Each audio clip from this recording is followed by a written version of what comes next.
All right, this is some breaking news coming in now. The Ministry of Home Affairs has decided to reserve 10% vacancies for recruitment in the CAPFs and Assam Rifles for Agniveers. The MHA also has decided to give 3 years of an age relaxation beyond the prescribed upper age limit to Agniveers for recruitment in the CAPFs and Assam Rifles. Furthermore, for the first batch of Agniveers, the age relaxation will be for 5 years beyond the prescribed upper age limit. Now, I'm joined by my colleague Pallavi Ghosh to give us more details on this. Pallavi, we've just received some information about how the MHA has decided to reserve 10% vacancies for recruitment in CAPFs and Assam Rifles for Agniveers. Now, I'm assuming that this is brought on because of the protests that we've seen across the country. Please give us more details. I think this is the government's messaging that, it is actually going to generate employment and opportunities will be given. So the latest notification which comes in from the Home Ministry, it reserves 10% of the vacancies through Agniveer, and this is for the Central Armed Police Forces, that's the CAPF, as well as the Assam Rifles. And the Agniveers will get at least 10% of the reservation. So I think it's the government's efforts to allay those fears that this is a stopgap arrangement. It means nothing. And yes, you're right, even as those scenes of protests are coming from across the country, particularly from Bihar, parts of Uttar Pradesh, Bengal, Telangana as well, I think the government is trying with these kind of measures, trying to reassure the youth and the people that, there are going to be generational job opportunities which are going to be there for a very long time, and especially with that 5 years relaxation that it's talking about. All right, Pallavi, now I also have a follow-up question, which I will actually be posing to our colleague who's joining us now, Arnima. Arnima, so the breaking news that we're covering right now is that the first batch of Agniveers, the age relaxation is going to be for 5 years beyond the prescribed upper age limit. Earlier, we received information about how this limit had been increased by 2 years. Do we know what's influencing the government to make it 5 years now? Initially, when the plan was announced, the age limit, the upper age limit was 21 years. But since the last 2 years, because of COVID, no recruitment has happened in the Indian Army. There was a lot of protests that youth who were preparing for the Army recruitment examination, because no exam was held, their age limit has now gone over. Some of them have turned 22, others 23.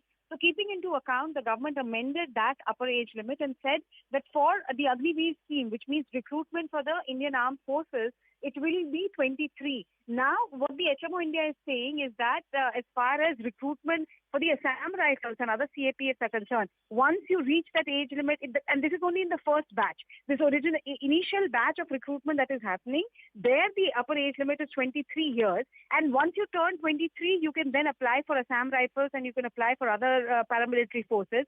There, a relaxation of 5 more years is being given. So it's not as if you don't clear it on first attempt, you subsequently lose it. You have further attempts, 5 years relaxation there. And from second batch onwards, which means for the armed forces, it will be the age of 21. 21 plus 3 will be the subsequent age limit for those who want to apply to Assam Rifles or armed paramilitary forces once they get out of the armed forces under the Agniveer scheme. All right, Arnima, I have one more question to bring to you before I cross back over to Pallavi. Now, I wanted to ask you, do you think this move by the MHA is going to be enough to really calm the protests that we've seen across the country over the last few days?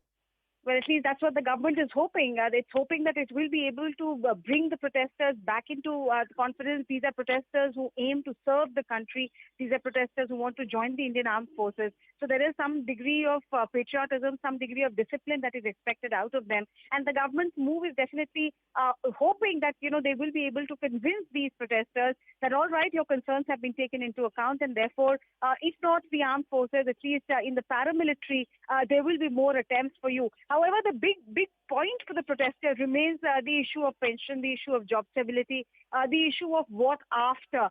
Many of them want to join the Indian Army because the Indian Army, obviously, the salary, the pension, etc., is different from paramilitary forces. This has been a common grudge of paramilitary for a long time now.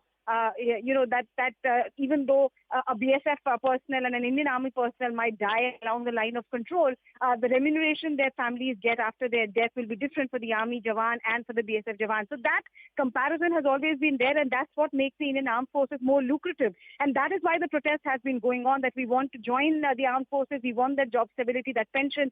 Government definitely is hoping that by taking into account some of the concerns of the protesters and making these amendments to the scheme, scheme, they will be able to control the situation that's ongoing in large parts of the country. All right, Arnima, I also have another question for you. Now, because there have been so many statements coming in the political realm where people have been criticizing the move by the center to introduce this Agnipath scheme. Now, because of this new information that we've received, where the MHA has decided to reserve 10% of these vacancies for recruitment, do you think now they are also going to be silenced apart from the protests? Yes, I mean, what the government's thinking is that, you are already imparting armed training to the 17-year-olds when they're joining under the Agnipath scheme, and then subsequently you're taking re-examining them, checking their ability, and only on that criteria you're deciding who can be absorbed and who can be released for recruitment into paramilitary. That's what the government has in mind. Of course, there are a lot of criticism about whether this is in sync with the regimental ethos of the army. There will be criticism about, whether these young soldiers, once released back into the society, how will they fit in? There are all these concerns that have been raised, and the government is looking into these concerns with an open mind, it seems, and that's why these amendments have been announced over the course of the last 48 to 72 hours. How will the paramilitary, the pool of people who want to join the paramilitary, who are training to join the paramilitary, how will they react? That remains to be seen. But this is definitely coming as an opportunity. 10% of total posts in Assam rifles being reserved for those who are passing out as Agnipath means they're coming with some sort of training. They've been given some sort of basic understanding about how an armed forces works. And then, I think practically speaking, how it works on the ground, we will know only once the first batch of Agnipaths pass out and then they're recruited to the paramilitary. All right, Arnima and Pallavi, thank you so much for joining us and bringing us those details. I'm now going to cross over to Major General K.K. Sinha, who is joining us on the line. Major General, thank you so much for joining CNN News 18. We have information about how the MHA has decided to reserve 10% vacancies for recruitments in CAPFs and Assam rifles for Agniveers. Now, could you give us your first reaction to this, please? I think is a very good decision. These are the concerns, and we have to address 100%.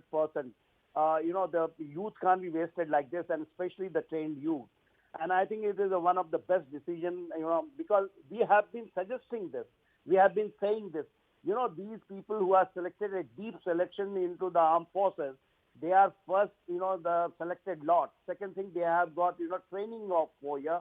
And, these CAPF and the Assam rifle, they all copy the training of the armed forces, which is there. Our schools and instructions are there, where these people are. Our recruiting centers are there, our regimental center.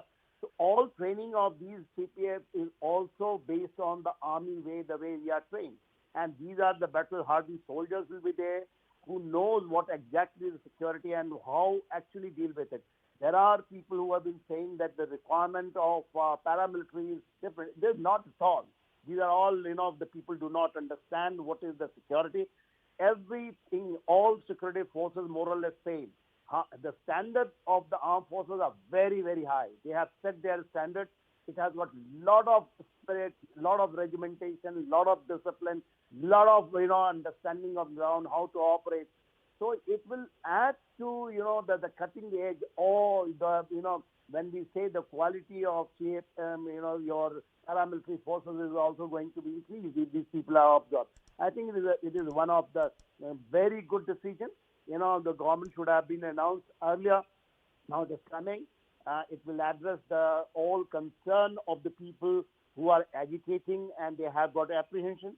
It is the right direction. And some other challenges are there of this scheme which has to be addressed.